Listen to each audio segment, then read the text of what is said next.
You're listening to Hotel Dewan B. Intelligent ish talk, intelligent shit talk, where we balance the profound with the profane.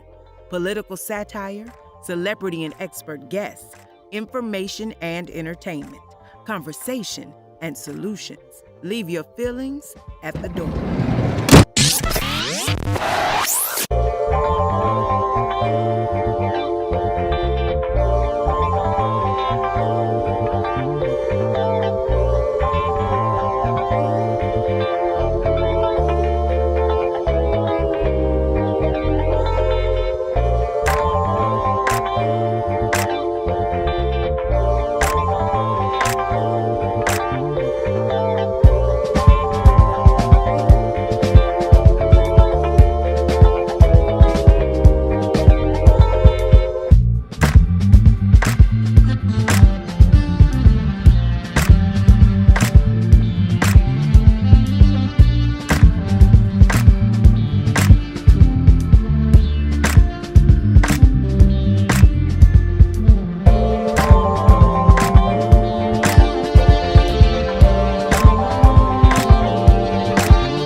I can't blame this one all the way on YouTube. I went live, and I'm wondering why ain't nobody here. The shit was unlisted. I went live, and I did some bimbo shit. I had it live but unlisted, so it was. I came to my YouTube channel like, all right, what's going on? What's going on? And I'm like, okay, YouTube hating. They ain't showing shit. Then I look closer. I was like, my bad, YouTube. I had it as unlisted. But we here. Just random. I ain't got shit. What's up, Don Fetty? What's up, Jay Marcus? What's up, Melanated Greatness? Amir L. Nicole. Ben Frank. Dr. Sinister.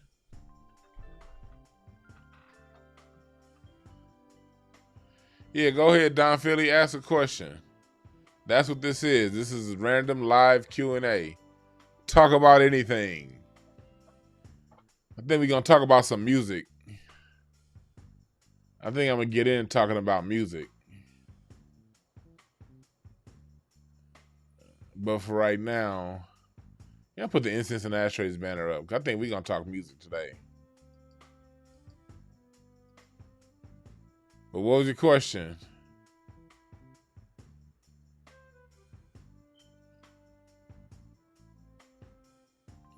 What's up, Poppin'?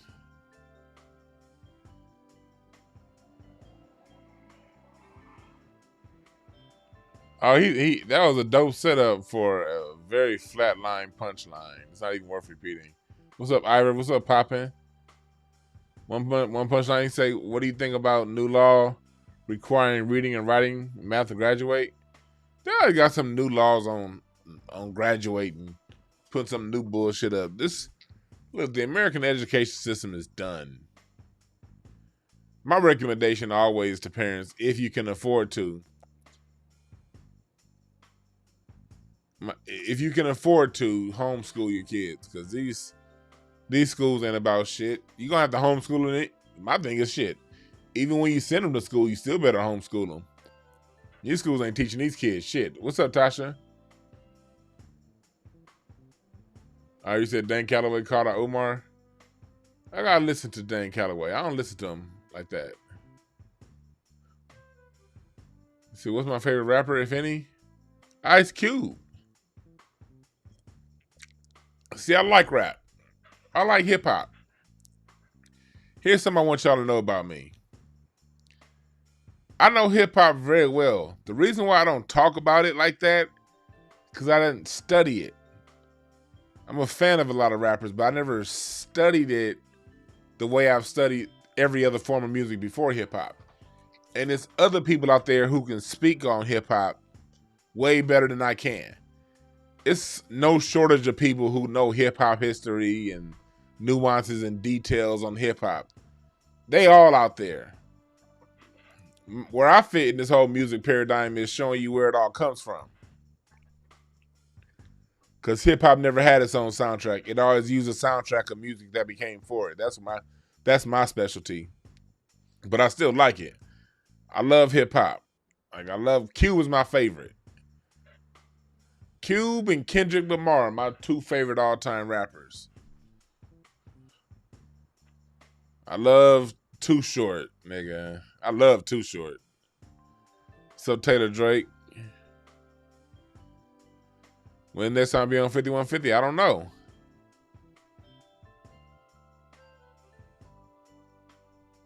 But I want to start off by saying rest in peace on this show to my man Nick Carthon, man. He's from New York. One of my favorite people in this comedy game. I don't know how my man Nick passed away, but he's passed away. He's a friend of the show. He's been in this chat room before.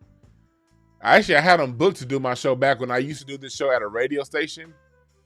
He was supposed to do an episode, but he had the wrong address. My show was in Inglewood, but he was at the same address in LA. And him being from New York, he didn't know the difference. And he just hit me up this past Sunday to do this show. And I was like, man, I don't really interview people like that, like comics. But I was going to try to find a space to have him on because that's how cool me and Nick were. If you ever saw that episode of Craig Facts with Kevin McCall, the infamous episode of Craig Facts with Kevin McCall, when he called out Brandon for the fade, if you see someone standing, this person you see standing right behind Kevin McCall with a red cup in his hand drinking, that's Nick.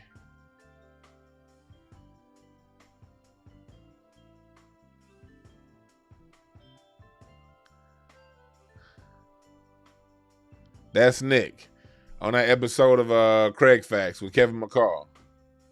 I don't know what happened. But he leaves behind a wife, Carmen, who's a comedian, and the young children. So I want to start off by saying rest in power to my brother Nick Carthon. Yeah, y'all know who he is if y'all go back to the episode of Craig Facts when Kevin McCall called Brandon out for a fade. He was the brother standing right behind Kevin McCall drinking when we all were like, what the fuck is going on?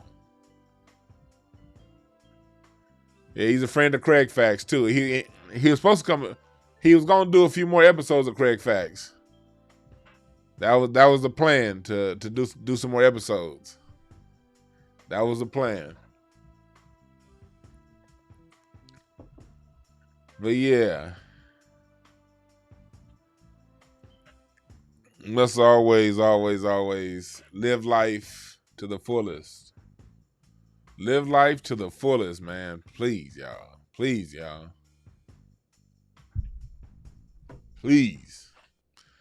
But this is the random live Q&A.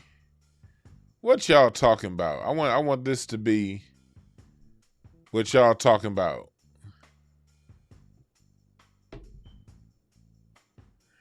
I see they got a lot going on with in music now. They have some new hip hop. They gave hip hop an official birthday. I don't know what that's about. My favorite East Coast rapper. My favorite group. One of my favorite groups of all time is Tribe. Nas. See, I don't get as regional. That's my thing. I like rap. I listen to it. Look, another reason why I don't get into a lot of the hip hop talk is because hip hop is too much debate. And to me, music isn't to be debated. Music is to be appreciated. And the sound of music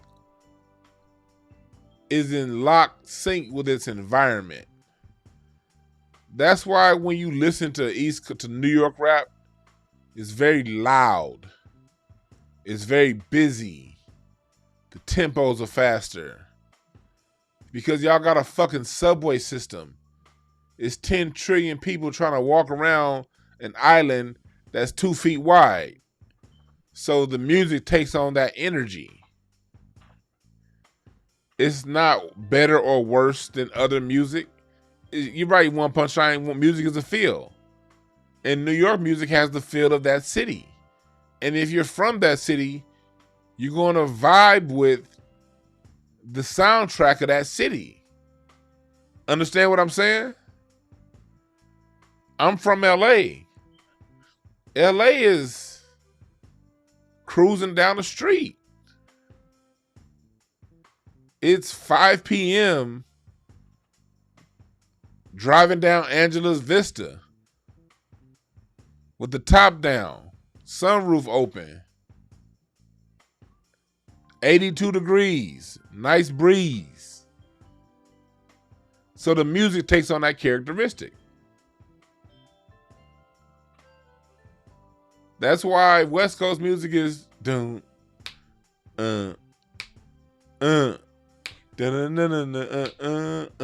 though that's a Bootsy Collins bass line, that's how it feels over here in California. California feels like 80 beats a minute. New York feels like 110 beats a minute.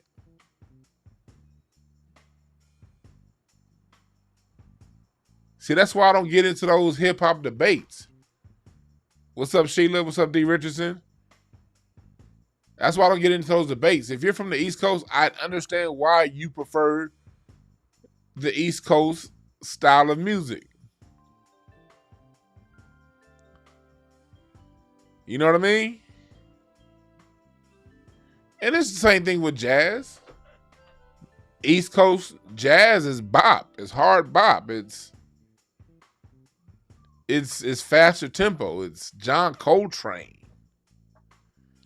Giant steps. That's West Coast jazz is more laid back. Birth of the Cool. Miles Davis came out to LA when he did Birth of the Cool. Sit back in the pocket. It's all the same shit. It's expression. Dirty South has its sound. You're right, Tasha.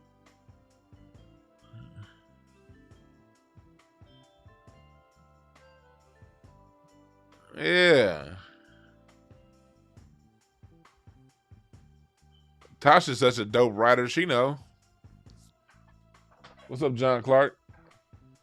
That's my hope for hip hop is that hip hop elevates from who's your top 5. There's so much more to the music than your top 5. Hell, my top 5 may change every 5 minutes. It depends on how I fucking feel.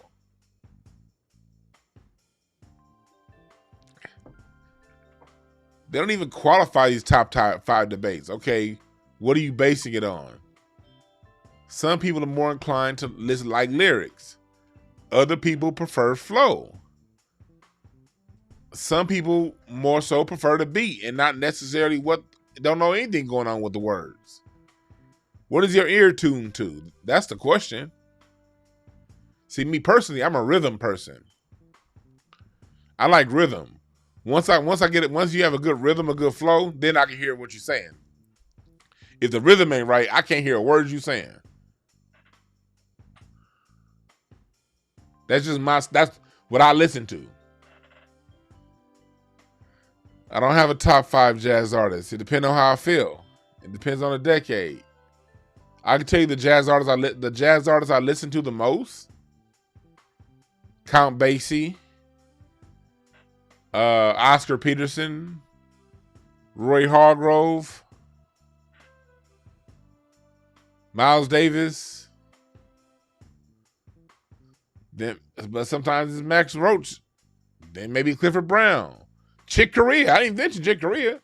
I seen Chick Corea live more than anyone else. Rest in peace. Passed away earlier this year. One of my other favorite jazz artists is Sergio Mendes. Bossa Nova. I'll be going to see Sergio Mendes live on Sunday at the Hollywood Bowl.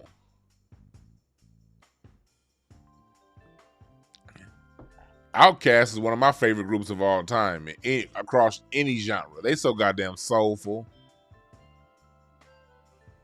Outkast got so much goddamn soul. They got neck bone grease dripping off their music.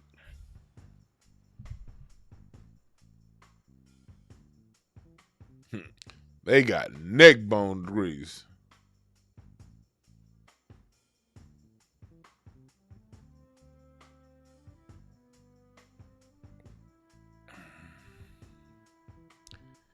Yeah, I'm over here talking. I'm getting my Incense and Ashtrays website built. I need y'all help, y'all. And let me know what kind of interest y'all have in this. I'm about to do a Patreon, okay? And my people who are in my last webinar, salute to everyone who was in the webinar. I'm gonna have 2 different tiers on my Patreon. One is gonna be, I'm gonna do monthly webinars on communication and like mental health, things that I charge $175 an hour for. I'm gonna do in these webinars once a month. That's gonna be one tier, and then I'm gonna do a cheaper tier that's gonna have like that is gonna be like just music. And the only reason why I'm going to Patreon for the music is because I want to DJ. I want to do more, like, at least once, maybe twice a week, to where we all get in the chat room and talk and listen to music together, and I can really break this shit down live. And that'll be, and the reason why that'll be on Patreon, because YouTube don't let you play no goddamn music. If YouTube let me play music, I would just do it on YouTube and wouldn't trip on nothing else. Wouldn't trip on damn Patreon. But YouTube won't let me play music. And the Patreon music guests are gonna get first. You guys are gonna get the live when I interview these different artists. You guys will get the live upload. You guys will get to get in there live and ask questions before it gets put out on Spotify. I'm gonna do some shit like that. It'd only be like $1 or $2 a month for that one, for that tier. It'd be hella cheap. Maybe $5 or something like that. I don't know. To get my opinion on the Lakers roster this season, I don't see how I can win a championship. Hell yeah. Ivor 70 soul music is where it's at. I love the Goody Mob, Nicole. CeeLo and the Goody Mob, man, I like all that sound. That 90s Atlanta sound, that was some soulful, funky shit right there. Yeah. Oh, you say you got that Brazil 66 on vinyl? That's what I'm talking about.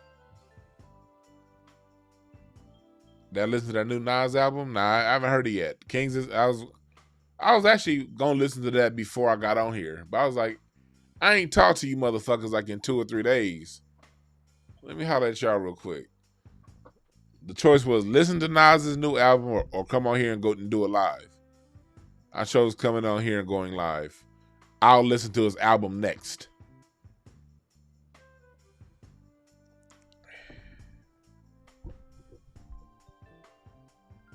I like MF Doom. MF Doom is dope.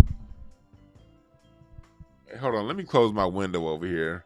My neighbor with the man funk, I can smell her. Ooh. Hold on. Let me turn the music up. Hold on 1 second.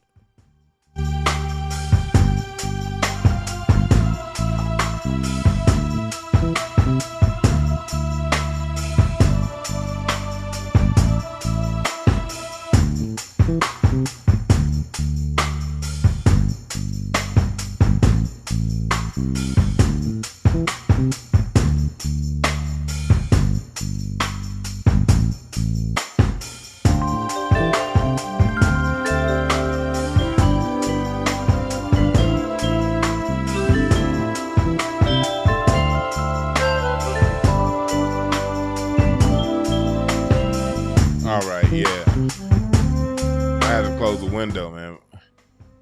I got my neighbor over there, man. I told y'all know who she a woman, but she's shit. She smell like she dig ditches for a living. She smell like she showers as much as Ashton Kutcher. She smells like yesterday and oh no. She smells like car accident aftermath.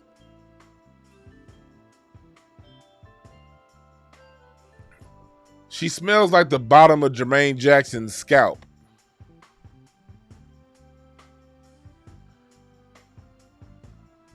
All right, back to what I'm talking about. Back to what I'm talking about.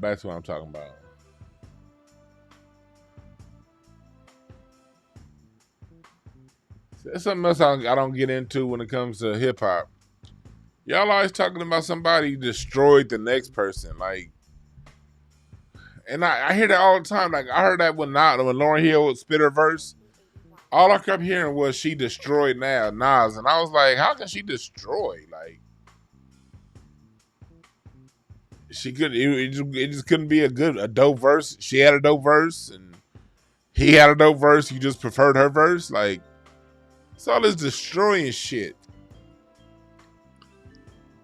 One of my favorite albums is a duo with Oscar Peterson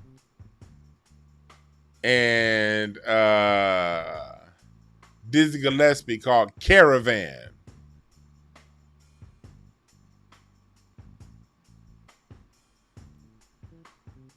And those two brothers are going at it. One on trumpet, the other on piano.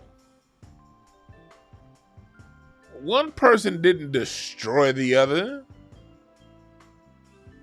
It's like when I hear that song, Caravan, between Dizzy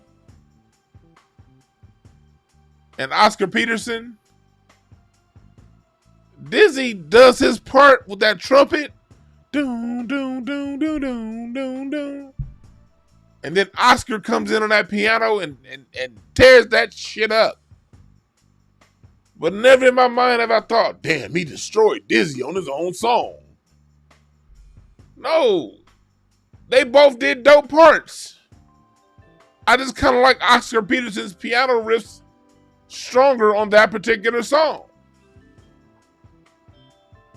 It's music. There's no destroying in music. We all, look, we the winners. We all win, right?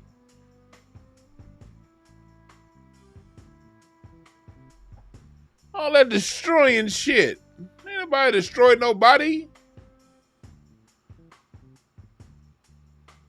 Hell yeah, I listen to Dizzy Gillespie's Night in Tunisia.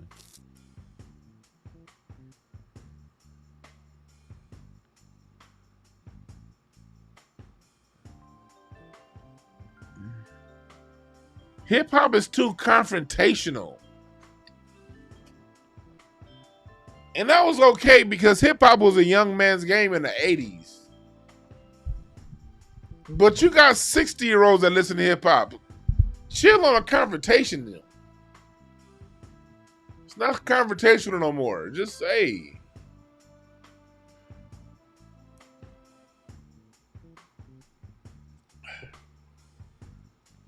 I like Satchmo, but I don't listen to Satchmo too much because I'm not a big fan of New Orleans style jazz. I'm not a big fan of New Orleans style jazz. I'm not a big fan of New Orleans style hip hop either. And that's funny too because New Orleans is the birthplace of jazz. But one thing I appreciate about New Orleans is they're not like New Yorkers in hip hop. New Yorkers like really try to act like they're the end all be all of hip hop. Like, no, nigga, y'all just happen to have a party in y'all city that y'all turned into hip hop. All of the elements of hip hop already existed before that party. Niggas was rapping in LA. The Watts Prophets had an album released in 1968. But New Yorkers is like, no, since it was made here, son, we the best, son. Chill, nigga. New Orleans folks made jazz. You don't see them going around talking about, now when it comes to the music that support all this shit, you gotta come back to New Orleans. No.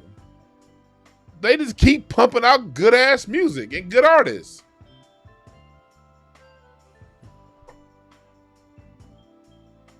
Thank you, Nicole. Music is art. You can't compare. You cannot compare.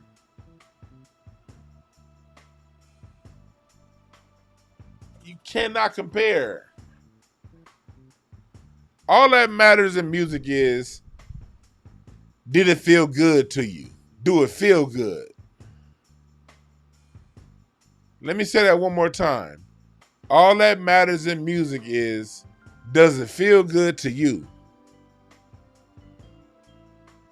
And that's for you young musicians out there too. You people who create music, do it feel good? Music gotta feel good. That's why, like Detroit, if you listen to that early Motown, going to a go-go, everybody going to the dun-dun. All that that tempo music, dun dun dun dun dun dun dun dun dun dun. That Detroit sound of the early 60s sounded like a plant, an assembly line. A lot of those musicians had jobs on the assembly line. So the music sounded like an assembly line. You're sweet as a honeybee. That Motown sound, especially the early Motown sound, they were good for placing that snare on all four instead of just a 2 and a 4. It had that tempo where it was always moving like this. That was that early Motown sound because that was the sound of the factories in Detroit.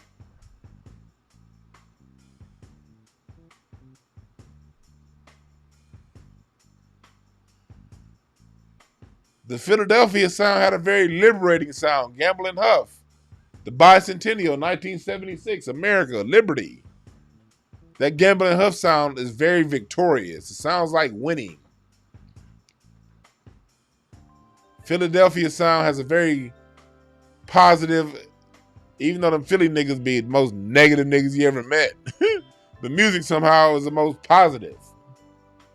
You don't argue this shit. You say what your preference is and have a constructive conversation based off that. That's right, Emmanuel. If you don't touch your soul, what can't do nothing with it. Thank you. Thank you, Dark Knight. No more with the East Coast, West Coast stuff, black folks, whatever. Hip-hop is FBA creation and flow. This is black American shit. Stop the infighting.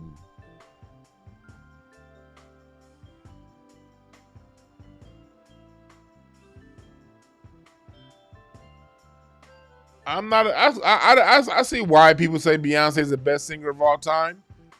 Beyonce came up in an era where there were no other singers that were pushed nationally. Of course, he had Erykah Badu and Jill Scott, but they didn't get no national push. They built their own audience. They didn't get any mainstream appeal. So you have a whole generation that grew up only listening to Beyonce. They don't understand what Shaka Khan was doing vocally. They don't understand Vesta.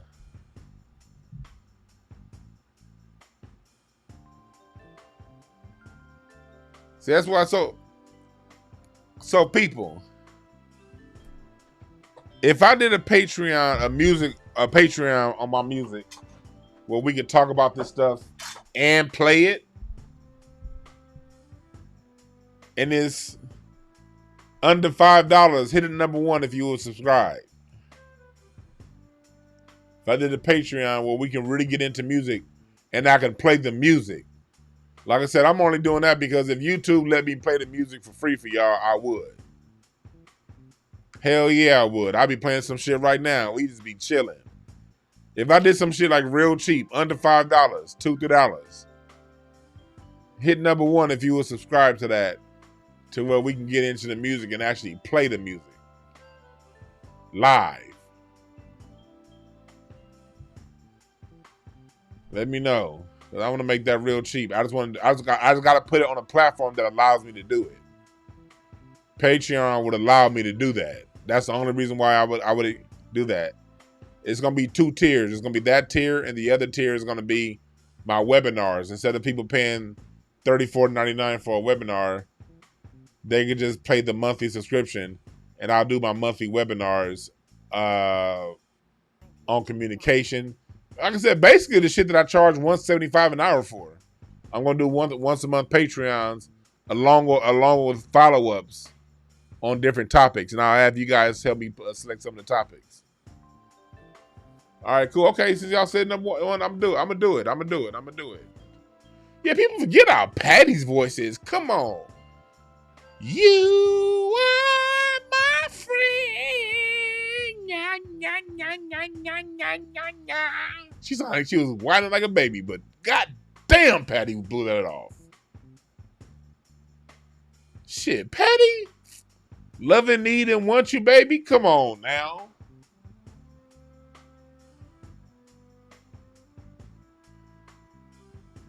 You know who one of the dopest... Someone brought up them patty pies. Y'all remember that fat dude, James, that had that patty pie song? Let me tell y'all something. That's one of the greatest voices I've ever heard in my life. Y'all remember that patty pie dude? There was this thing here in LA back in the mid-2000s called R&B Live. And it was produced by L.T. Hutton. They had a live band. And they would bring different singers out doing R&B Live. And I saw this dude get on stage and turn that motherfucker out. And he would go up there and later on I found out, like, we went to high school together. We went to Westchester for like 1 year together. That nigga, James, when it comes to that nigga can sing. James Hudson used to go to R&B Live. That was the shit. That's why I don't get into all that stuff when they talk about black people having issues with gay people. I knew James was gay the moment he sang that note, by the way his wrist was bent. I did not give a fuck. That motherfucker James Wright Chanel took me to church. That right there shows you that the music industry systematically took music away from us.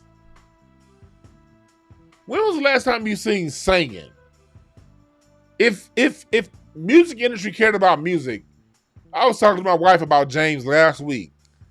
I said if the music industry cared about music, we will be talking about James Wright now the same way we talked about Luther Vandross. And I'll go so far as to say that the same way we talk about Luther Vandross, Teddy Pendergrass,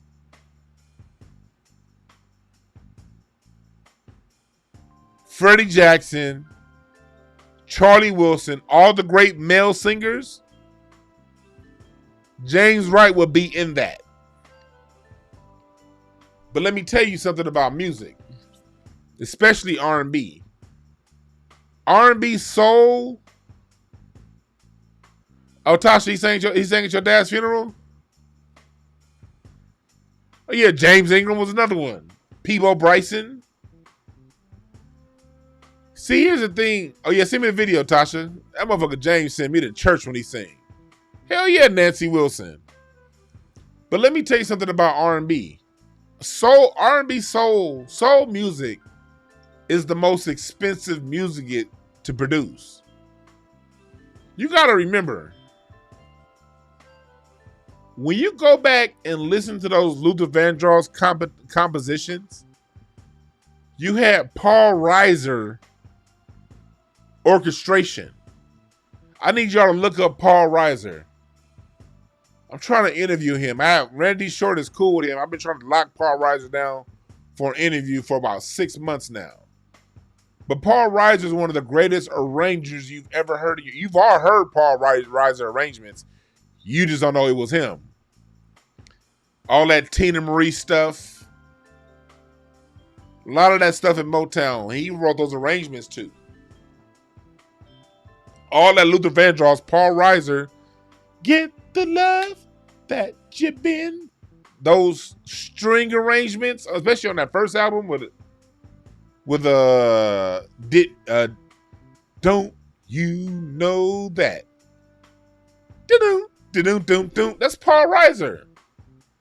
You have Marcus Miller producing, bass player extraordinaire Marcus Miller. You had some for real musicianship going on underneath Luther's voice.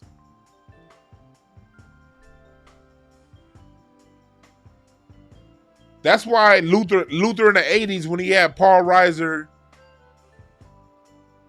and I just drew a blank to it. I just said his name. Marcus Miller production. That stuff was a little more timeless than the things that he did as the late 90s and early 2000s came with that more program shit. The reason why R&B is falling off so much is because it's gotten cheap. You have great voices singing over a track. And there's no way a track can support a great voice.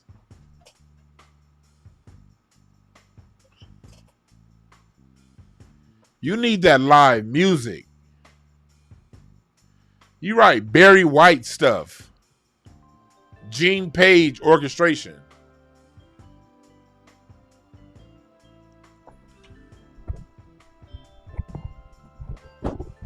You need that great music.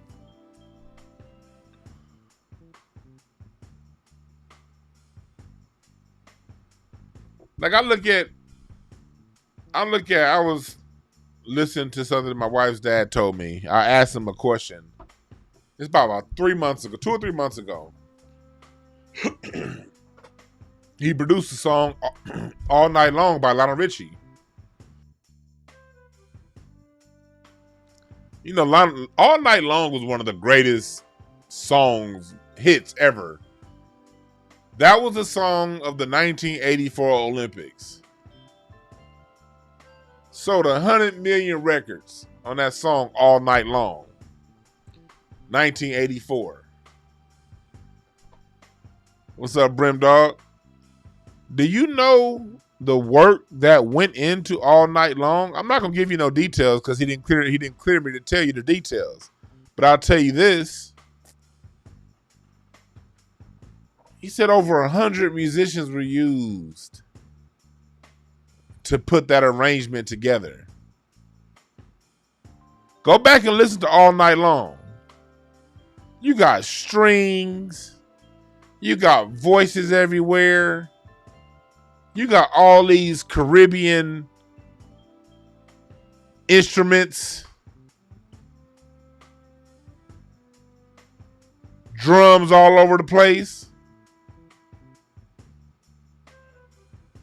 That's the kind of tender love and care that went into music of the past. Can you name a song that's hit the radio that's gone pop over the last 25 years that used half of that? A third of that? Musicians? He pulled in over 100 musicians for that track. The orchestral arrangements. It's the reason why that song still sounds great now. If you hear All Night Long now, you are going to party. That's the amount of resources that went into one song.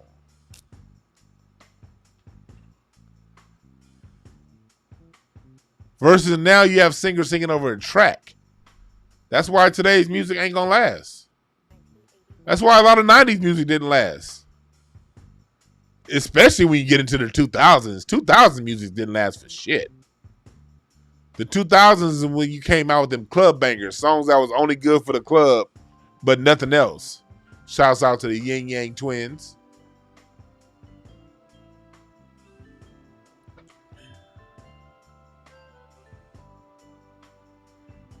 But R&B is soul music is very expensive to do right. You got to bring strings, background singers, horns, live musicians.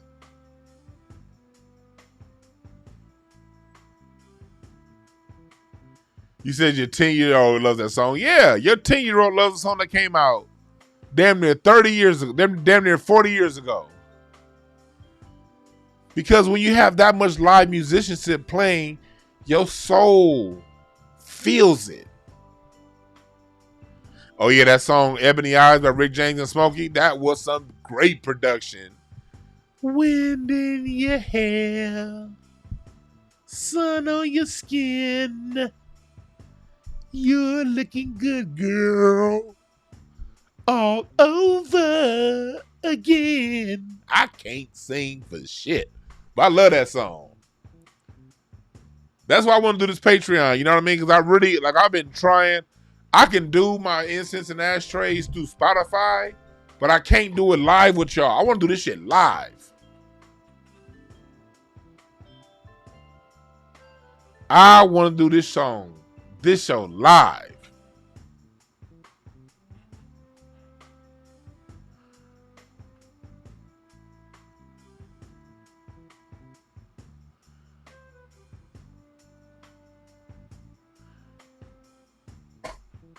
I can't say Caribbean influence.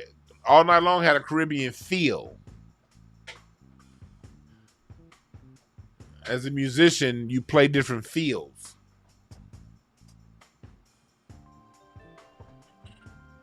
I definitely had it a Caribbean feel. That was the intent.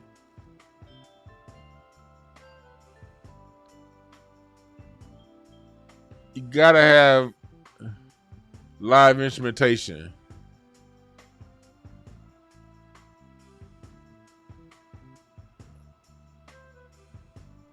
What else y'all talking about in here? Jeffrey Osborne was bomb. That song Love Ballad by LTD, that was written by another person I had the pleasure of meeting, Skip Scarborough. I have never been so much. He wrote that song and Love's Holiday by Earth, and Fire in the same year. Ba ba ba ba ba ba ba ba ba ba ba ba ba ba ba ba ba. Oh.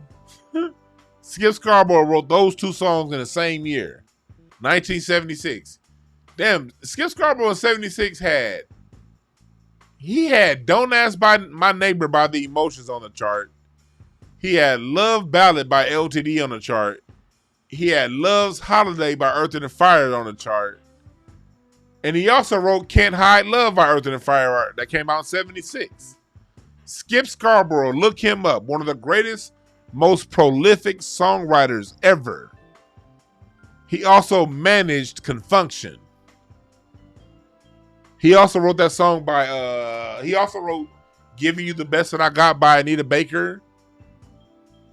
The story behind that song goes, he wrote Giving You the Best That I Got back in the 70s, around the same time he wrote Don't Ask My Neighbor.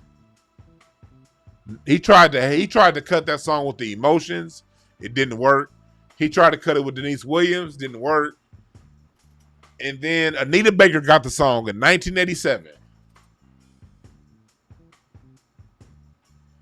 And she rearranged the whole thing.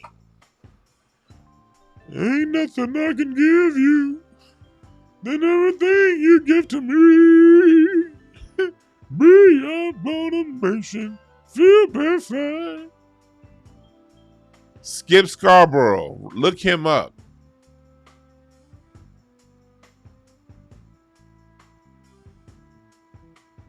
Look him up.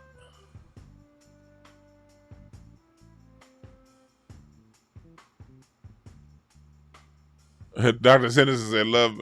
It be tripping me out when Dr. Sinister be talking regular in my chat room, because I be seeing you in other chat rooms, tearing them niggas up. 5150 and Craig Facts. You be in them chat rooms, tearing motherfuckers up. Dr. Sinister's like that bad kid that always getting in trouble named Vernon. But then he go to that one teacher he liked class and he be quiet. Y'all remember when y'all was in school, there was that one kid named Vernon? That nigga, he was always fucking up and getting in trouble and shit, making you have to, it's time to go to recess, but you got to keep sitting down because Vernon keep talking. That's Dr. Sinister. You was that nigga in class named Vernon that fucked it up for everybody else. Anita Baker, do you know that Anita Baker's career was started by, do you know that we would have never heard of Anita Baker if it were not for Freeway Rick Ross?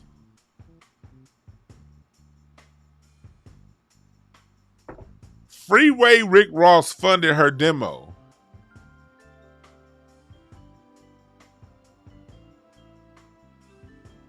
Hey, Tasha, you right. Queen Latifah is dope. She has such a dope voice. I saw Queen Latifah twice at the Hollywood Bowl, and I was so impressed. I was so impressed. First time I saw Queen Latifah, Rory Ayers opened up for her, and she sang. And the second time I saw Queen Latifah, Common opened up.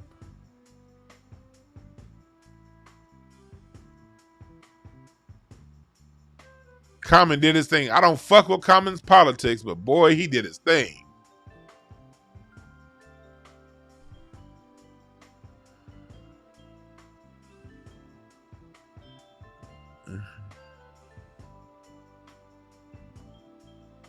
Stranger by LTD, yeah, that song was dope.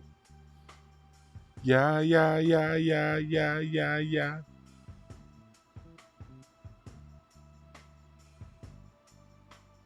Yeah, man. Like, we got such a dope culture, black folks. We have such a dope culture. Yes, Farside TV is connected to Farside. That's Booty Brown from the Farside that runs that studio. He's the one saying, "My dear, you know you do not know me very well, but don't tell me that I can't even say that part." Brown says that shit too fast. You do not know me, but I know you very well. And let me tell you that I caught that. That's Brown right there from the Far Side. Yes, that's him. He's the one that owns the studio that we do Craig Facts out of. What's up, Jaron 215?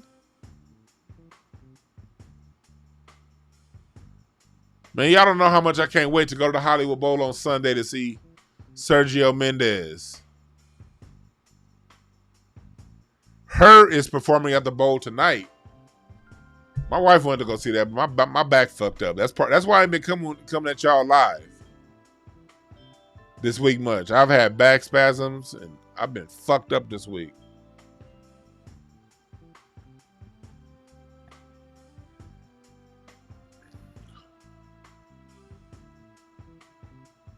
Yeah. You say you haven't listened to new music in 5 years? I encourage you to listen to new music. There are certain people out there that definitely deserve a listen. Corey Henry came out with an album at the end of 2020. Corey Henry, especially the first two songs on that album. Corey Henry is dope as hell. Jarris Mosey, I interviewed him. Go back and listen to my interview with J-Mo. J-Mo had I love the album. See, the J-Mo album is for you niggas. If you smoke weed like I do, you gonna like J-Mo's album.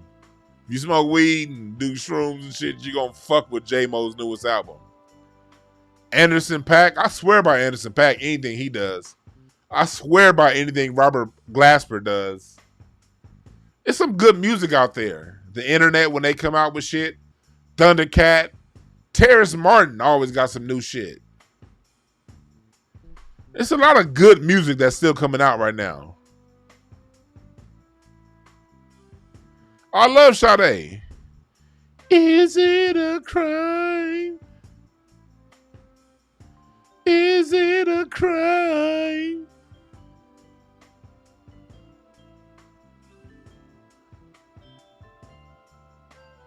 I'm over here listening to music on my Spotify. I got loud enough for me to hear it, but where y'all can't hear it.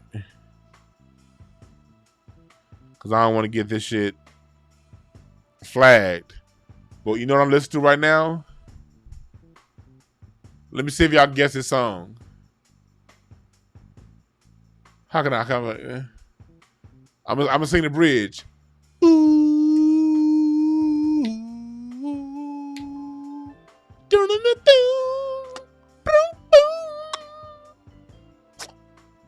What song is that? I didn't give y'all much. Well, if you know music, I gave you enough to know the song I just said. The bridge goes, the guitar part goes. What song am I listening to? By One Way.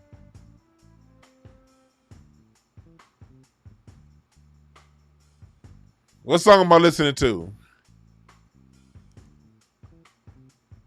You don't have to have what you feel inside. Let it right with me, baby. I know I can't sing, but y'all gotta listen to it anyway. I'm fucking with y'all ears.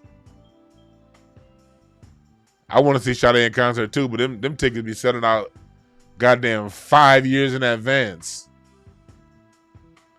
No, not You and I. That's Rick James. The song is by One Way. It has to do with cards.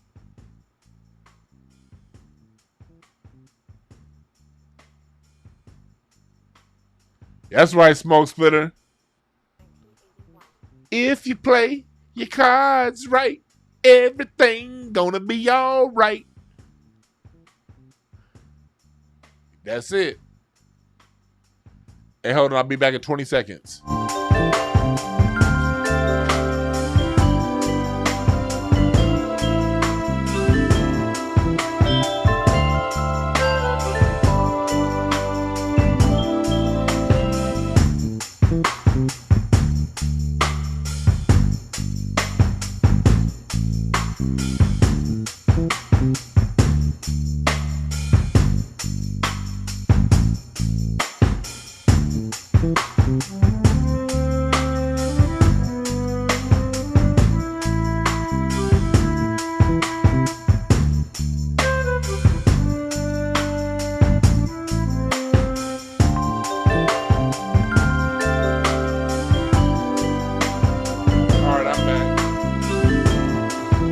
This is the Q&A session. Y'all know this shit be random. I had to pour my wine glass. I'm drinking Andrew Murray 2019 Watch Hill Vineyard Syrah tonight. I want to thank you by Alicia. Hey, Busta and Q-Tip did a good remix of that. I want to thank you by Alicia Myers.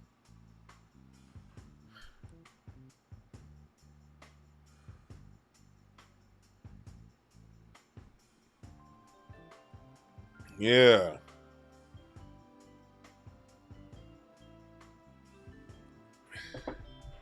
Man, tonight, my plans tonight were to do some mushrooms and get blasted. But when I got the news, my man Nick died. Nick Carthon, rest in peace again. I started the show and said again, rest in peace to Nick Carthon. When I found out he passed away, wasn't no doing no mushrooms, man. You can't do mushrooms when you down and out, when your spirit ain't right, when you ain't feeling right. That's when shit becomes drugs. You never want to run away from your pain and your feeling. When you in pain, when things hurt, you want to face that with a sober mind.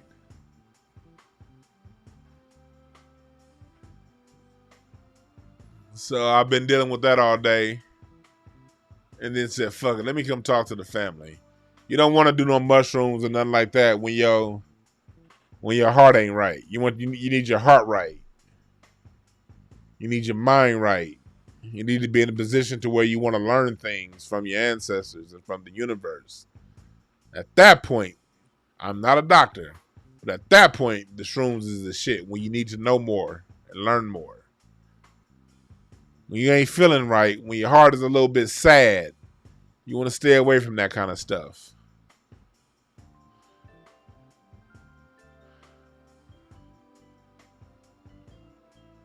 Yeah, I think Jello Ball is going to make it. Yeah, I think Jello Ball is going to make it. He's balling so far, he should.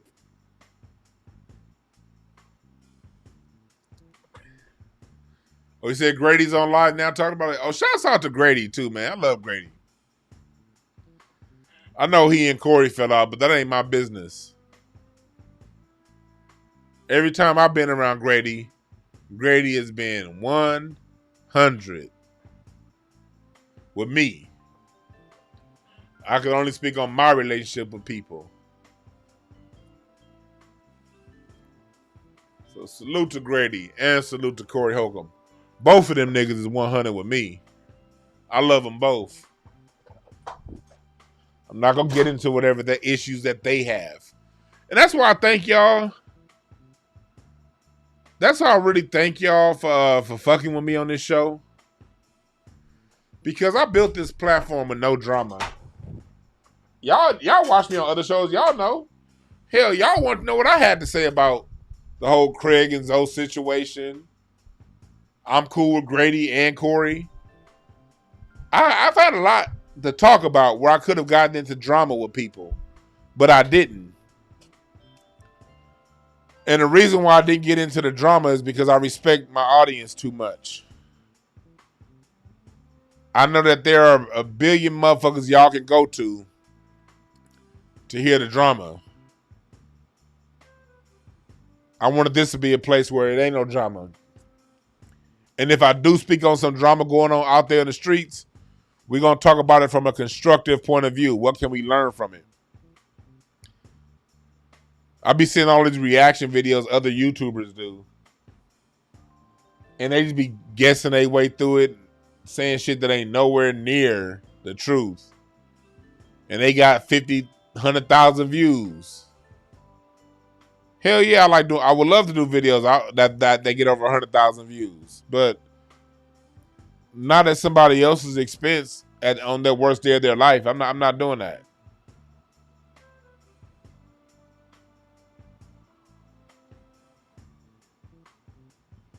So I thank y'all for supporting me and not needing to do that shit. Because y'all care about information. So I appreciate y'all motherfuckers for real for that.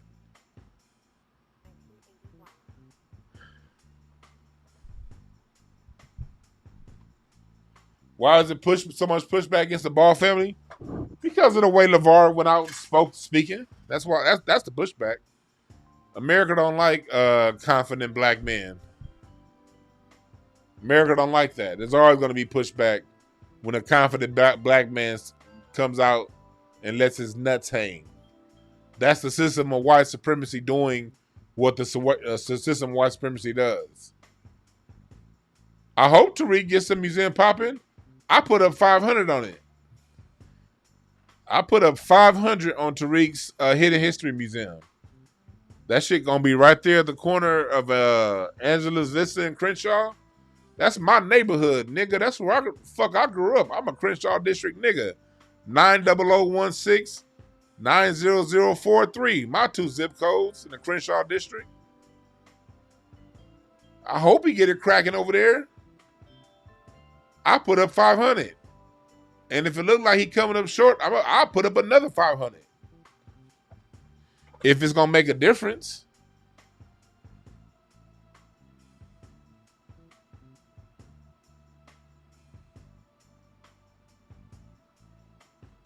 Yeah, I love LeVar Ball, man. I love what they got going on over there. That's extended family right there. That's extended family for me.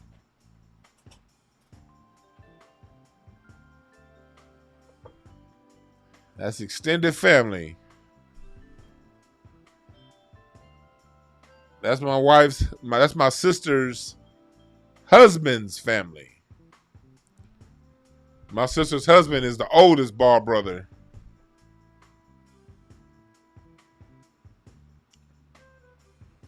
But I don't come to me asking me no Ball questions because I don't get in. I don't use my relationship with my brother-in-law to find out the newest goings on with the Ball family. We don't talk about that shit. My brother-in-law is the best fucking father to my nieces. Oh my God. My brother-in-law, Anderson, he's the oldest Ball brother. He is one of the greatest fathers you'd ever want to meet. He's such a great husband to my sister. Because people don't know, my sister's my best friend. My sister is my best friend. Man, you come around me and my sister, you gonna laugh.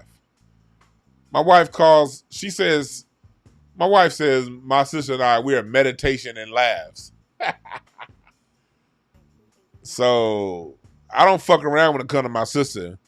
My brother-in-law, Anderson, is the best husband to my sister. And he is the dopest father to my nieces. My niece Layla and my niece Madison. Madison almost 6 feet tall. Shit, my niece Madison, she's 13 years old. And she's 5'11", 5'10". That's that Ball blood. So no, I do not talk to my brother-in-law about what's going on with his nephews and his brother.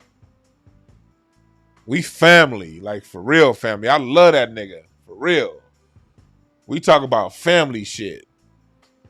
That's why I never go around telling everybody that the Ball fan, that's family with me. I don't do that because it's not about that. It's about the love that man gives my nieces and my sister.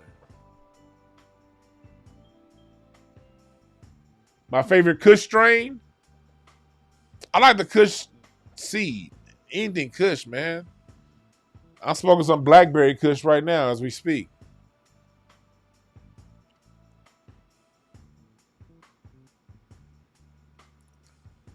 I appreciate that, Dark Knight. Yeah, strong fans, right? Great fathers.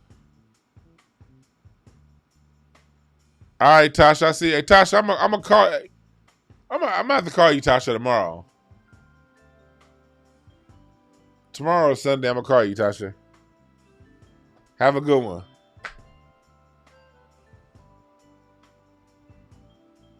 But yeah.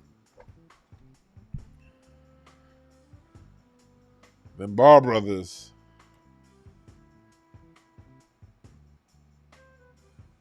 What else you niggas talking about? What's the phone number here?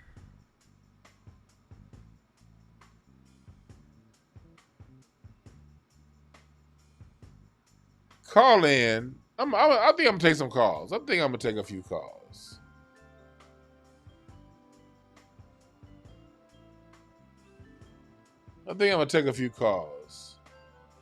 Phone number is 323-744-7425. 323-744-7425. Let me put this up. 323-744-7425. Boom. There we go.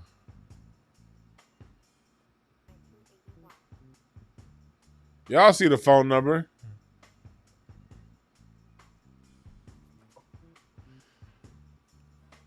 What's on y'all mind? Oh, you have that platinum bubble? That's a shit. Hey, the Warriors look nice, Emmanuel Heath. The Warriors look nice. I like the Warriors. I think that shit. If Clay comes back healthy, hey, they might be able to beat the Lakers. All right, cool. We got a caller. What's up, caller? What's your name? Where you calling from? Hey, what's up, Dewan? Wait, hold on. I got my speaker down. Not you. This ain't you. This me. It's me. All right, go ahead. Yeah, what's up, Dewan B? This Super Chief from Washington, D.C., man. Yes, sir. What's going on, brother? Hey, man, I just wanted to call up and say salute to you, man. I got hip to you through 5150 and Craig Facts, and once I checked out your page, man, I was like really, really impressed, man. You like a continuation of a lot of other good brothers, like the names you put on your T-shirts, things of that nature, man. So I just wanted to give you a shout out, man, from the East Coast over here in D.C., man. Just let you know it's love. Appreciate everything you do, and keep doing what you do. D.C., my brother, man. Man, stay away from them gentrifiers, my brother, man. You have a good one. I appreciate it. Oh, hold on. One last thing, Dewan. Hey, man, you guys show love for the Go-Go Beat. Chuck Brown, Godfather of Go-Go. See, Go Beat, my brother. I appreciate God. Look, I'm gonna call. He's a god to me. Let me say that flat out. He's a god. Right. Go just ain't my sound. But I appreciate it. No, I appreciate it because it's just one more feather in the cap of foundational Black Americans. How dope we are. We create so much dope shit. It could be whole ass genres you don't fuck with, but it's still dope because it's us.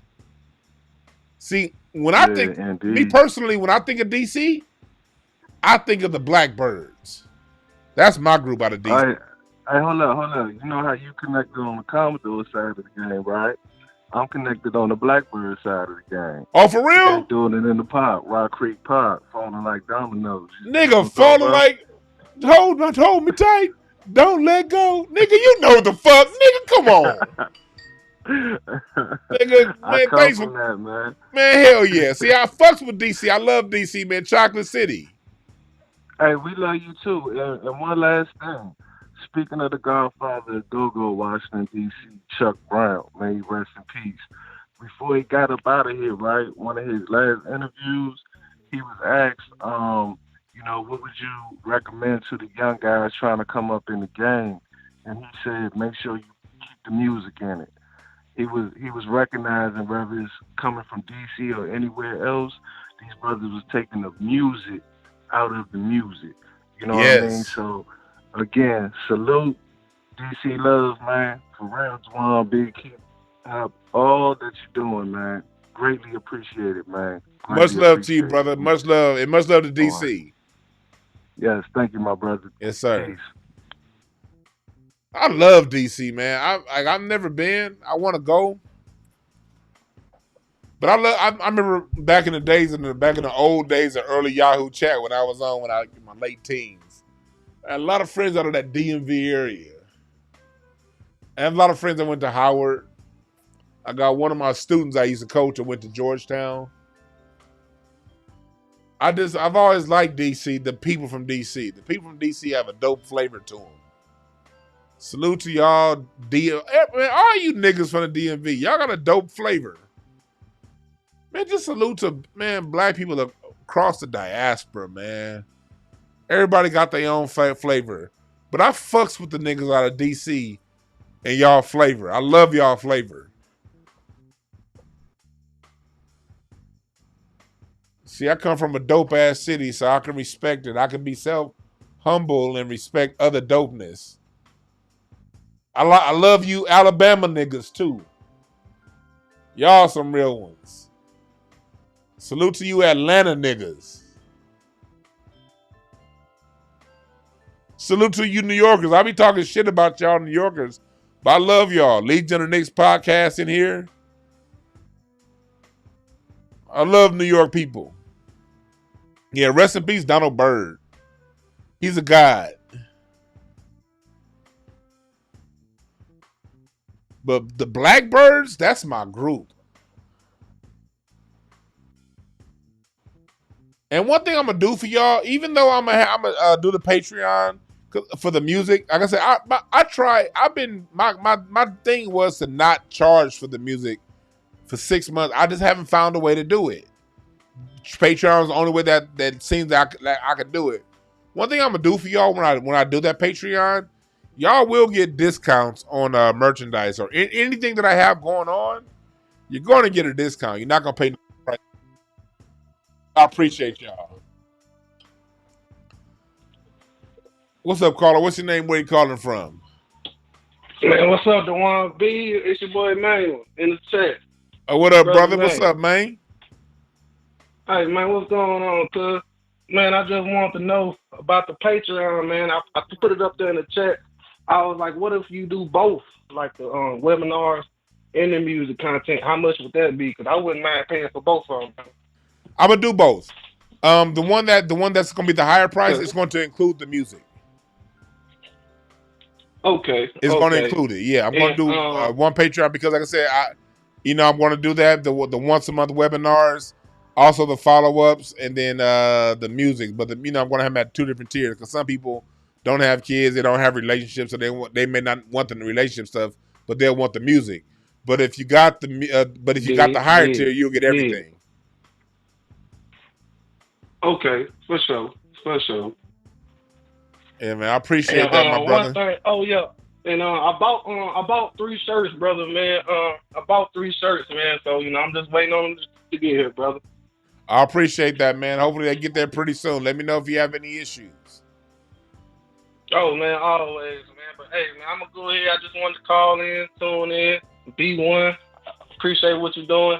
Hey, man, I'm just listening to the broadcast, man. All right, brother. You have a good one. Man, you too, man. Much love. Much love. Ebony Eyes, you about to start some shit talking about Wind Parade. Fly like a wind parade. Ooh, I love that song.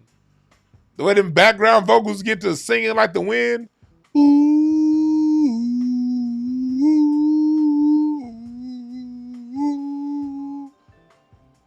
Then Donald Byrd gets on that trumpet. Man, shit. Wind Parade? Come on, Ebony Eyes. You about to get me started. I didn't know you was in here, Legion of Knicks. I just said that because I thought about you when it came to New York. You be fucking with me when it come to New York. I really fuck with y'all New Yorkers for real. I do. I just be talking shit. And let me say something else pretty clear too. I fucks with foreign people too. I'm gonna get back to that after this phone call. Oh, I guess they hung up. Hello? Oh, they hung up.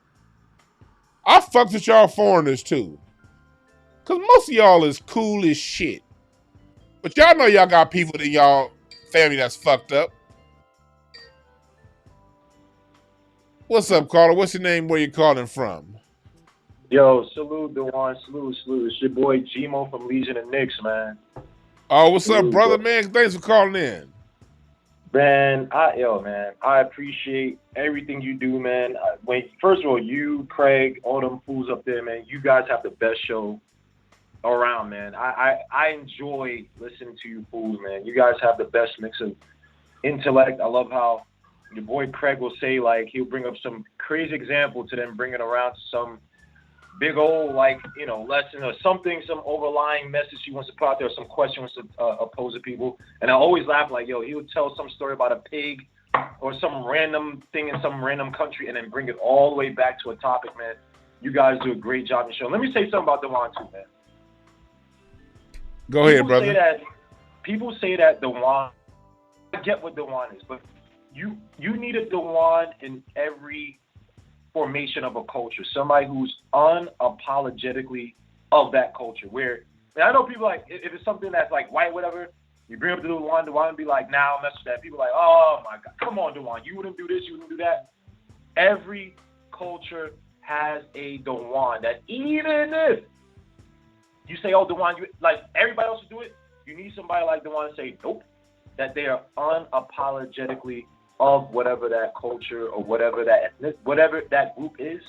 You need your bulldogs like Dewan, because everybody else got it. And those people, when we say it, be like, oh, but that guy's, I'm not saying you're racist, or that guy's prejudiced, that guy's whatever. Those people of that ilk, they don't say, they protect that person. They keep that, oh yeah, whatever. They leave them alone. So I salute Dewan, man. Every time I'm up here, listen to your show, I learn something. I love the New York jokes. I love everything about what you guys do, man. You guys y'all don't know y'all potential yet, man. So I'm just saying, keep doing your thing. I'll put some in the Cash App. Oh, not Cash App. I think it's I think you have a Cash App. Yeah, I think I sent money before the Cash App.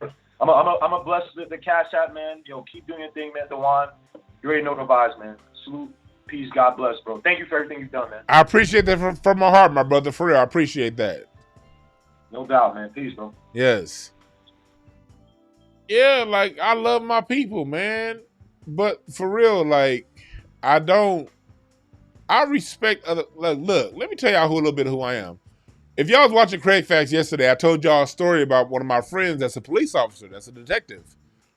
Y'all don't know, one of my best friends, one of my 3 closest friends on earth is an Indian that was born in Tanzania that moved to the United States as a 3-year-old. Yes, I'll be going hard on people, and the person I consider one of my closest friends is one of them. And that motherfucker's a cop. Hey, call back. My bad, caller. Call back. And that motherfucker's a cop.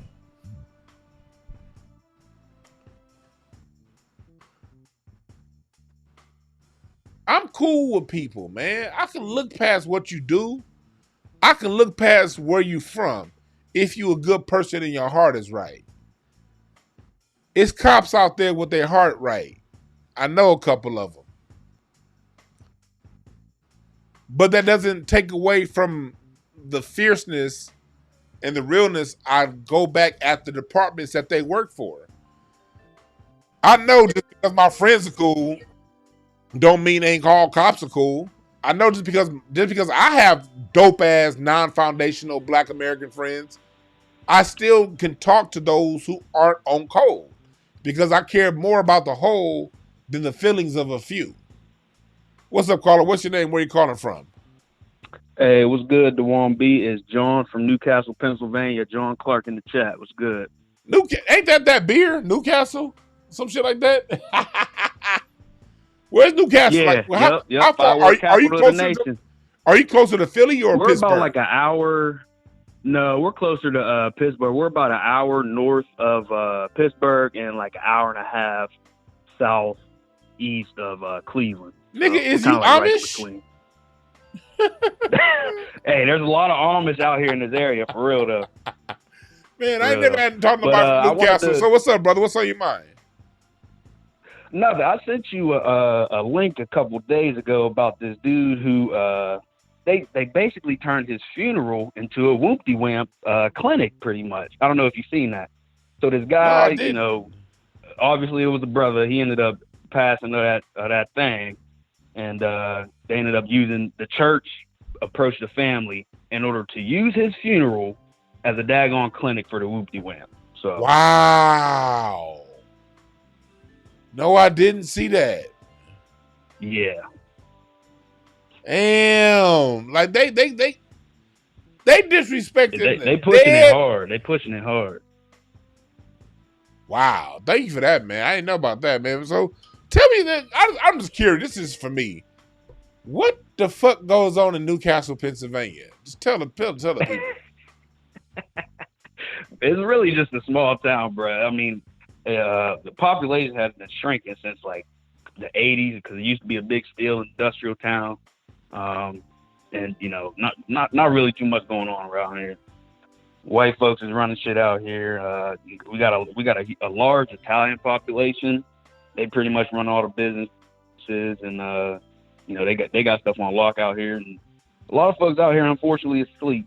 And you know, I mean, we got a few people that are on code, but you know, trying to get some things in order and whatnot is hard to do with, you know, such a small amount of people on code. But I mean, we're trying to do what we can. Remember this, man.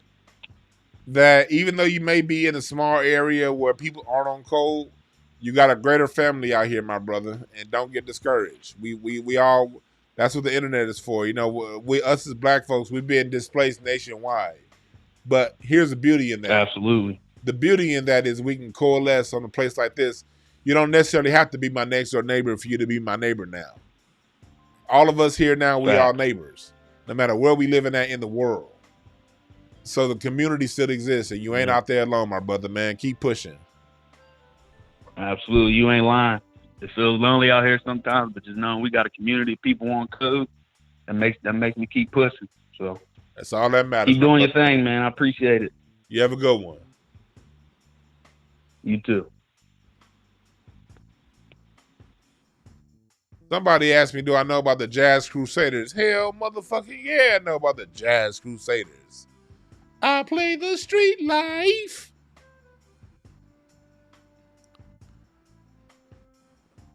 Somebody said Newcastle, where's the old castle?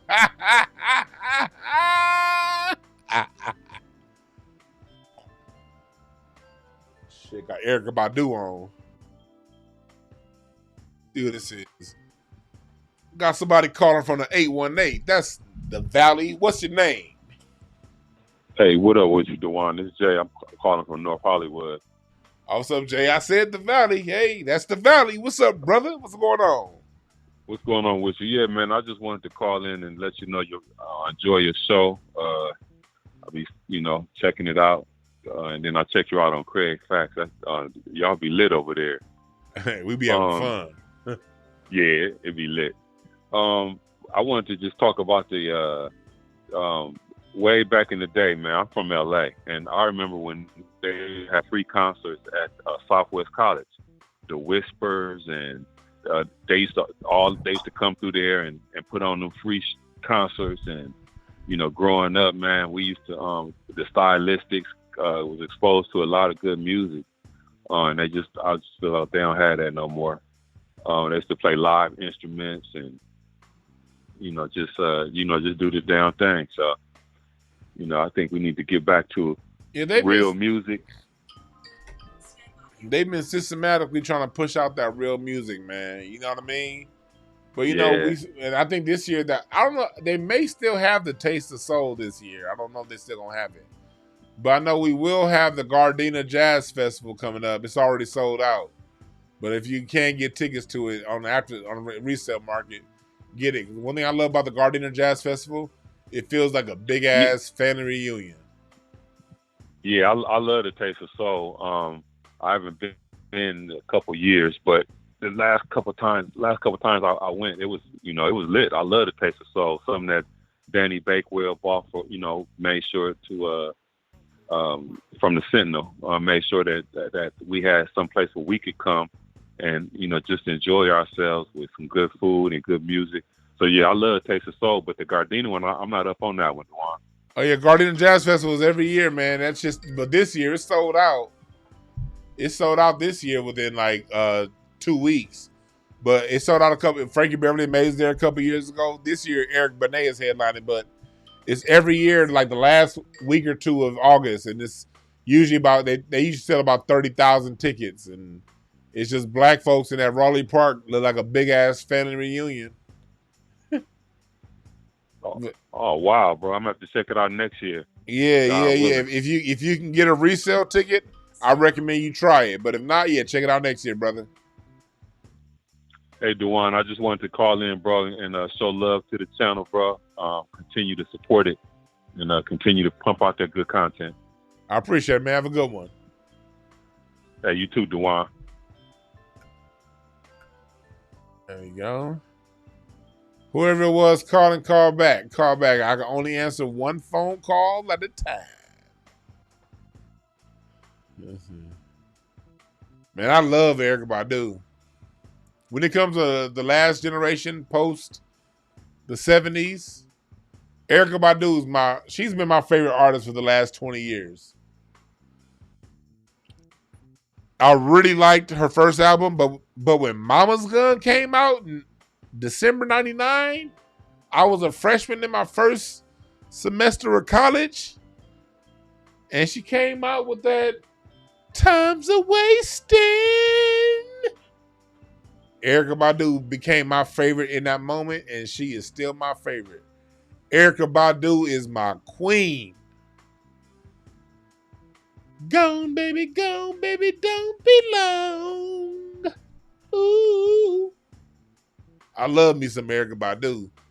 So I don't know if y'all know that shit about me. Like, hip hop is cool, but my music style, I like soul music, man. I'm a soul music motherfucker.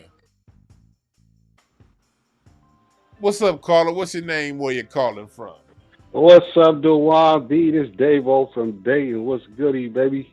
What's up, Davo? What's going on, brother? Hey, man, I just want to say, man, I appreciate y'all niggas, nigga. Every Tuesday and Thursday, my nigga, I'm at work. My boss want to kick me out of work because I got my motherfucking ear plugs in. I'm listening to Craig Facts, man. I love the homies, man. Duncan, all y'all niggas, bro. Y'all really motherfucking turn up the motherfucking anthem for this goddamn this podcast shit, man, bro. Y'all really do it, man. And I appreciate it. And we appreciate y'all, man, because we really be having fun, man. We glad y'all fuck with us for real. We glad y'all fuck with us, man. We be having fun. I guess his phone went out, man. You have a good one, brother. That brother's phone went out. But yeah, we be having fun, man. Shit, Craig Facts is a fun show to do. I would not be doing it if it weren't. I'm gonna tell y'all something. Like, I love doing it because we were doing it once a week at first, and then when we went twice a week, we were still only getting, like, at the time it'd be like 500 in the chat room, you know, like 2,000-3,000 views, and then I was like, man, I think I'm only gonna come up there once a week and then do my, you know, and only drive because where the show is far as fuck from my house. And then, like, we looked up, like, last July, like, it's like, went from, like, 3,000 viewers to, like, 10,000 viewers. And from 10,000 viewers, it showed 25. And I'm like, oh, shit, man, fuck that once. I'm staying here the goddamn twice a week. I'm going to drive however the fuck long I got to drive. Because it's like, because y'all fuck with us for real. And Craig, man, I got so much vested in Craig's success. Man, Craig, y'all know I love that nigga. Craig, that's my nigga right there. And on top of that, anything Craig asked me to do, I'm doing it. I don't even ask that nigga questions. If Craig say, hey, D, can you boom, boom, boom? And it's been that way between me and Craig for damn near going on 10 years. Long before the show. I hit up Craig 2015. Man, Dr. Umar Johnson gonna be down at Whoopty Wham. Shit, we get tickets, we roll together. This is back before we realized a lot of the things about Umar, back when he was still, you know. Renoko Rashidi, rest in peace. I hit up Craig, hey man, Renoko Rashidi gonna be in town. Shit, me and Craig showing up.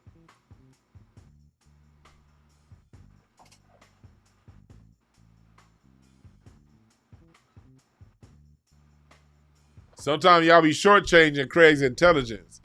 Craig be playing. Craig does what's necessary for the show to be great. He's being a great host. Some of the things that y'all be thinking he tripping on, because I be getting messages, man, DeJuan, man, Craig is tripping when he said boom, boom, boom. Sometimes he's just saying things to get the energy of the show on. And Craig knows me. So he'll ask a question in a way to draw the most ignorant response he can from me. So just sit back and enjoy. All right? Sometimes Craig is just being a great host to draw out a certain reaction from his panel.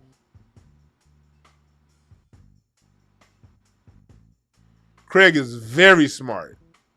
Don't y'all ever comment that Craig ain't intelligent. That nigga Craig is smart as hell. One of the smartest motherfuckers I know.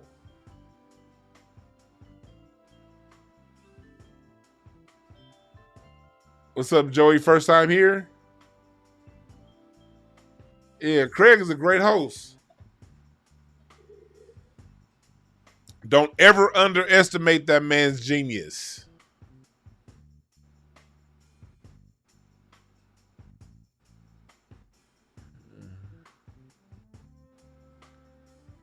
What other questions y'all got?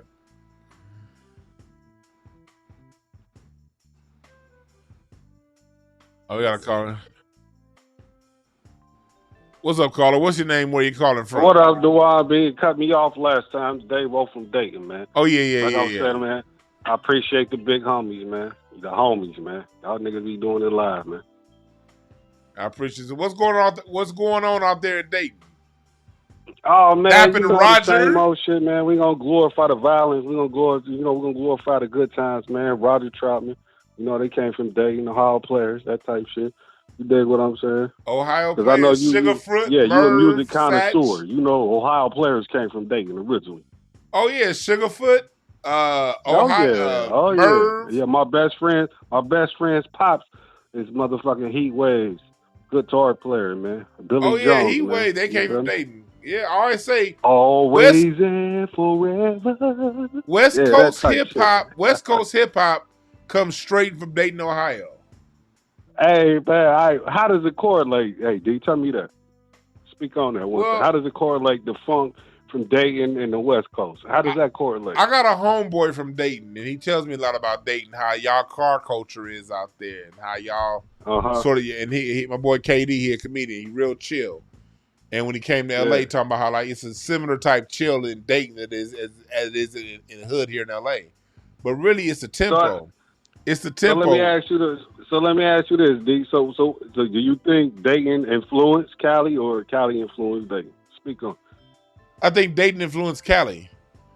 Oh, okay. And a lot of people see. I got the homies here. They like, yeah. Hey, come speak on it, DeJuan.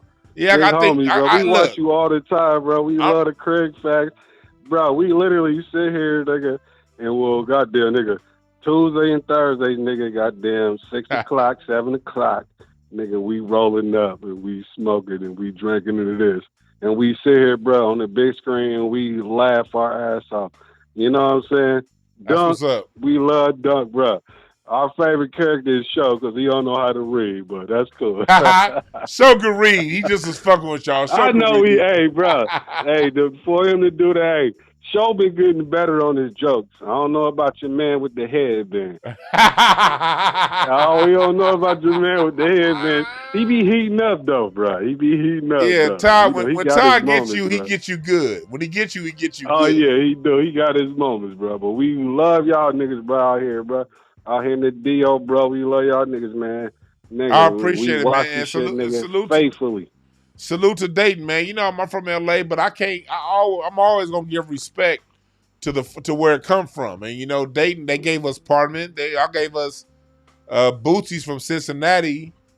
You know what I mean? Hey, but check this out. Big homie, though. I used to go to the stores, right? The corner stores. Every corner store had a house, nigga, that had every nigga practicing out of their garage. See? That's real spit. See? You feel me, dude? Like niggas was out there, nigga, they would have like pigs up, slaughtering pigs, and nigga, you taking the bacon out, the chitlins and all that shit. And in the background, nigga, them niggas is, as soon as I walk past that store, it be 30 dogs out that bitch, pit bulls, nigga, them niggas out there making music. Like every neighborhood, every place you walk through in Dayton, my nigga, back in the G, my nigga, they had a nigga practicing out his garage. And them niggas was playing drums, they was singing and all that shit, bro. And then they took it away from us. Hey, so, man, that's what they do, man. But I appreciate you, dogs. Salute to all your homies. Tell them all I said what's up. Personally from me, nigga. Hey, big homie. Hey, I appreciate you talking to me, man. Taking the time out your time to spend time with your homie, my nigga. Hey, we love the Craig Facts here in the DO, my nigga. We're going to keep representing. We're going to keep goddamn watching, homie.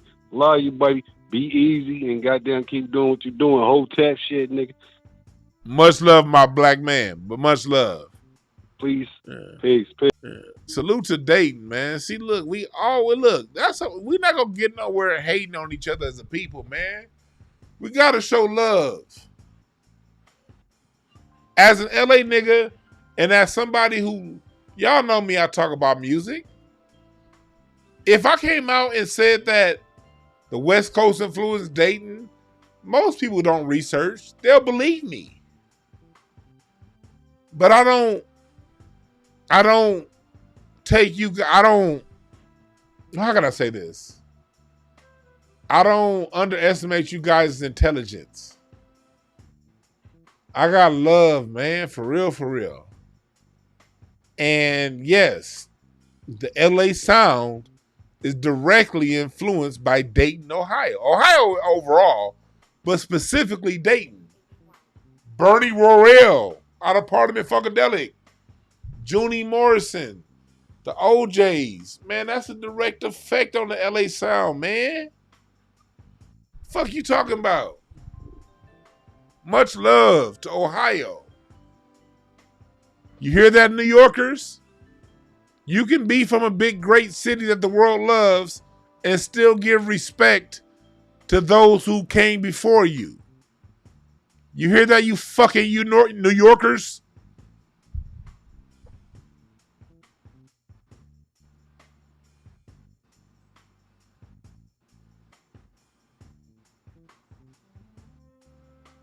Yeah. Hey, y'all niggas is killing Craig. Y'all funny. That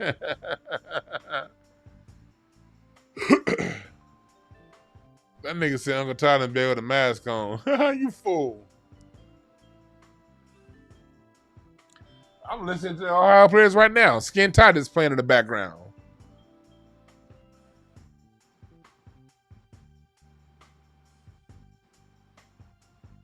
Much appreciated, Piper.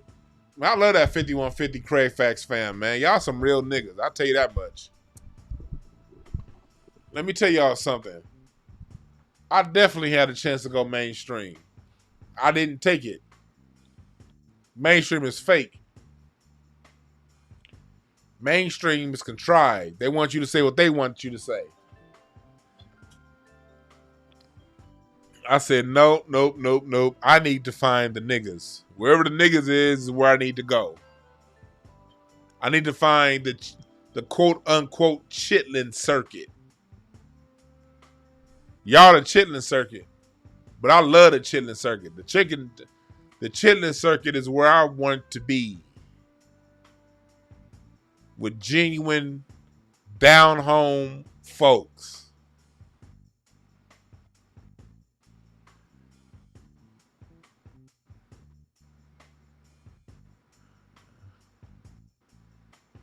Hey, Larry told me, y'all in the chat room, Larry Goodwell, he told me, y'all call yourself the Craig Factors, the people in the Craig Facts chat room. They call themselves the Craig Factors. That's funny. I didn't know that. You're right, Taylor Drake. The mainstream will dump you as soon as they pick you up. That's too uncertain for me. I'm good. I need to be where the niggas is. The niggas ain't gonna dump you. It could be a news report that comes out tomorrow saying DeJuan Brown drop kicked 3 midgets in the belly button. And you niggas is gonna laugh and buy a t-shirt. The mainstream will be canceling me. What is his big ass doing? Drop kicking midgets? Why did he have to do that? Why did he have to drop kick midgets? Then I would have to go on a whole midget apology tour. And then they make me apologize to the LGBTQ midgets. And then I have to apologize to the midgets with one leg longer than the other. And then I have to apologize to midgets with regular people-sized hands. And then I have to apologize to the midgets that got especially big heads. They all got big heads, but now I got to apologize to the midgets with really big heads. Nah, I'm good. I'm just going to fuck with the down home. I'm just going to fuck with the niggas. And I'm never going to, then I could drop kick as many midgets as I want. And my following ain't going to say shit but laugh.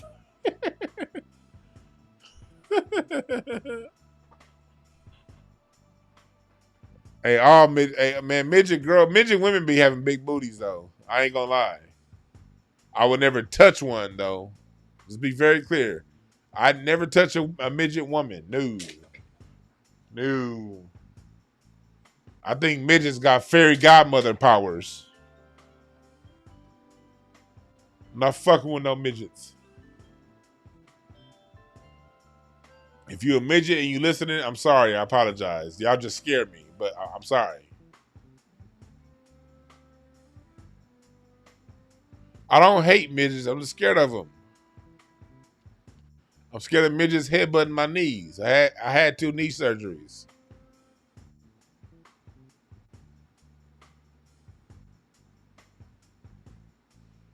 Yeah, Dozy does need to do a Che Ebo Quino shirt. He really does.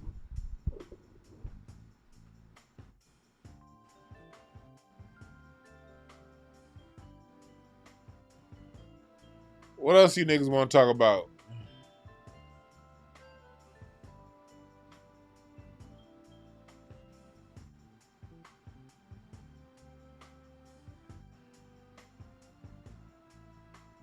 What you niggas talking about? You say I got a midget chain in my basement. Nah, I ain't got a basement. Hell no, I would never chain a midget. Nah, I'll be scared of that. Man, I think the midget god is all powerful, man. The midget god will fuck me up, man, if I chain the midget. Nah, man, I don't want no midget bad karma. Nigga, walk outside, my tires are flat. Everything low is fucked up. You get bad midget karma. All the pots under your sink get disorganized out of nowhere. You're like, how the fuck that happened? Like, all your tires is flat. Your bottom key not working to your lock. That's what happens when you fuck with midgets, man. Don't fuck with midgets.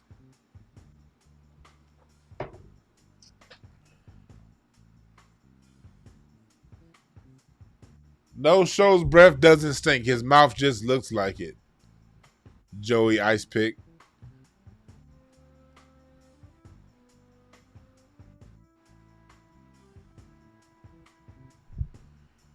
Yeah, man. I think I'm going to come back on tomorrow. I didn't have any one topic I wanted to break down to you guys. Give me some topics. This past week, I ain't really had no topics that I've been wanting to talk about. This past week, I've been sort of decompressing a lot, man, with this back issue. I've been basically sitting down, not doing nothing. You know what I mean? Not doing nothing relative to podcasting. I've been doing other shit. My company, visiting my clients. Got some IEPs coming up when school starts back.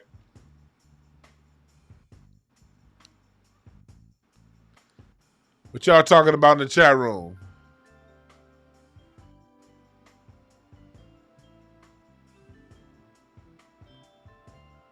Oh, you got the Woody's on Crenshaw? Man, I love Woody's. See, when it comes to barbecue, Woody's is the best barbecue in L.A. I don't give a fuck what nobody say. They got the best sauce. Every time I make my own barbecue sauce, I try to make it like Woody's. Talk about Simeon Toko. Who the fuck is Simeon Toko? I don't know who that is. I don't know. I know who Simeon Rice is.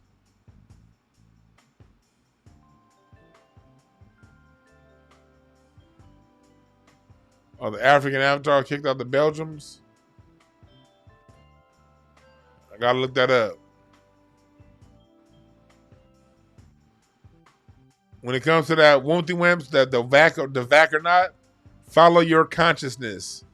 I'm not taking the Wumpty Wimps, but I'm set up to where my money's not dependent upon the dominant society. And if they say I can't enter certain places without having the Wumpty Wimps shot, I'm willing to not go to those places because whatever they do is going to be temporary. It's not going to be permanent. But if you feel the need to take the Wumpty Wimp shot, go right ahead.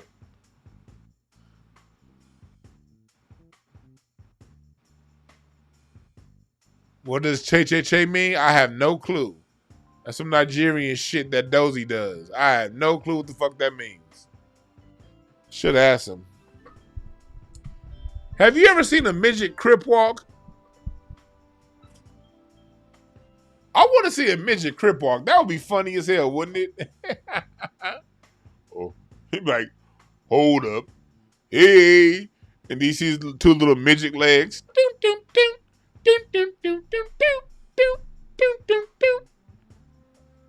What would that be like to see a midget crip walk?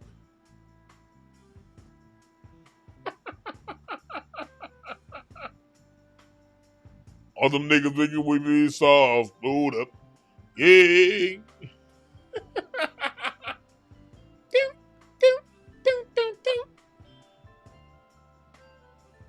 Now I'm serious. I want to see a midget crip walk. They little ass legs spelling out the set of other midget gangs. Spinning and crossing midget gangs out with their little ass legs.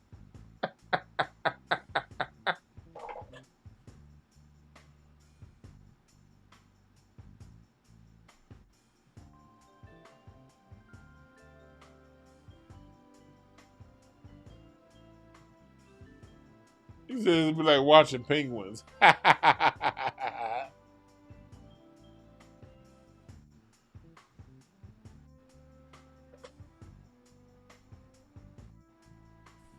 Oh, man. I'm about to get up out of here. I just wanted to check in with y'all. I didn't have any topic in particular I wanted to talk about. But I was looking on my YouTube. It was like, I hadn't talked to y'all in 3 days. I was like, that's some bullshit.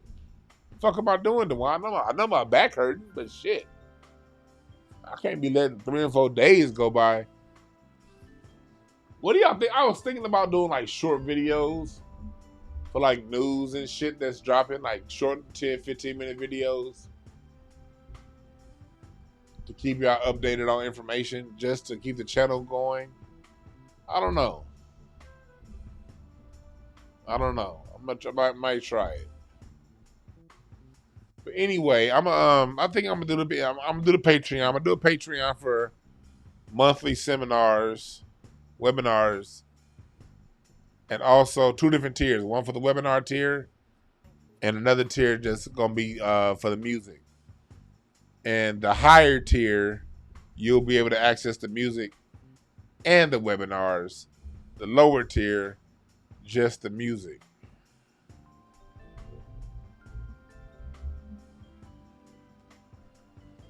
I'll do sports. What y'all want? You say do sports? I might do sports on Patreon too. What do you want me to talk about when it comes to sports? My wheelhouse when it comes to sports is boxing and basketball. I don't fuck with football. And it ain't about Kaepernick. When I saw the way them NFL owners treated Kaepernick, it became more than the Kaepernick at that point. It became, okay, y'all just don't fuck with black people, period. And I know in the NBA ain't much better than the NFL when it comes to race relations, but the way the NFL acted an ass in 2016, I stopped fucking with it. I don't watch it. I'm good.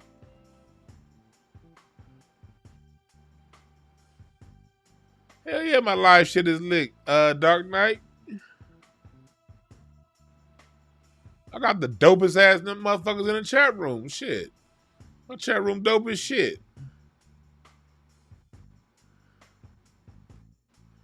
RNN, real nigga news.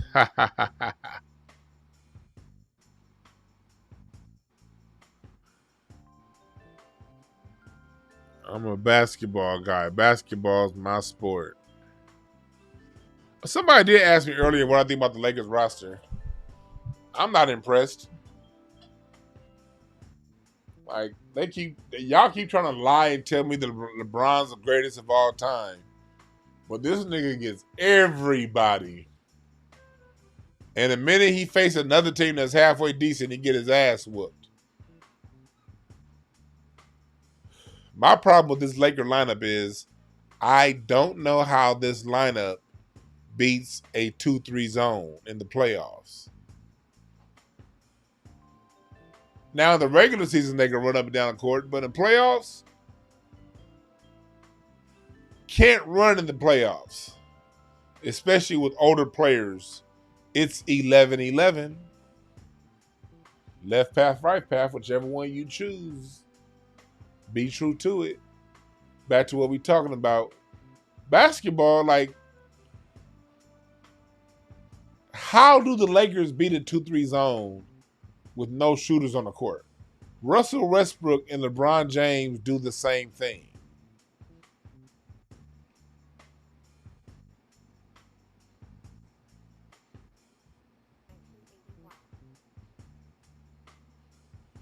Russell Westbrook and LeBron James do the same thing. They penetrate and kick.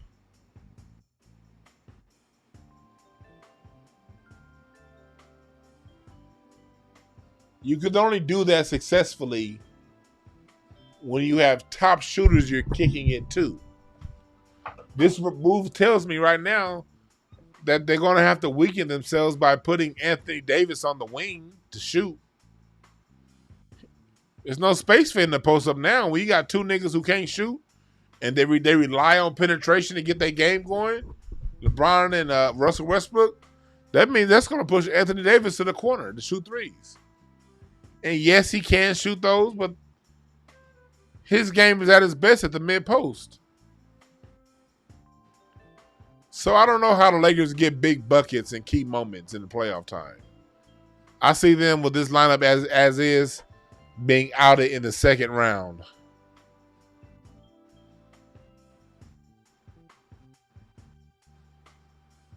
Too easy to, as a coach, they're too easy to defend.